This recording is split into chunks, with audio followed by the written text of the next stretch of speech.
As I stood at the funeral, I couldn't shake the feeling that my roommate's deception was only the beginning of my family's betrayals. I had recently discovered that my roommate was living a double life, and the shock of that revelation still lingered. Now, surrounded by distant relatives and acquaintances at my aunt's funeral, I felt a mix of sadness and obligation to be there for my family.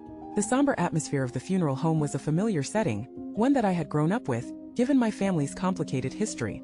As I glanced around the room, my mind wandered to my estranged siblings, who I had not seen in years. Their absence had been a constant ache in my heart, and I had often wondered what had driven us apart. The discovery of my roommate's double life had left me reeling, and now, as I faced my estranged family, I felt a deep sense of unease. What other secrets were being kept from me? The will reading was about to begin, and I steeled myself for what was to come.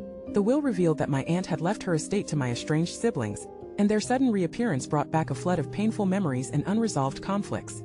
As we exchanged awkward glances, I realized that their return was not just about the inheritance, but about confronting the past and the hurt that we had all been carrying. The tension between us was palpable, and I could feel the weight of our estrangement bearing down on me.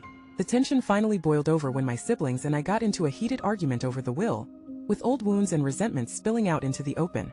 I found myself confronting the pain and anger that I had been trying to suppress for so long. The confrontation was intense and hurtful, with all of us saying things that could never be taken back. I felt like I was reliving all the hurt and betrayal that had driven us apart in the first place.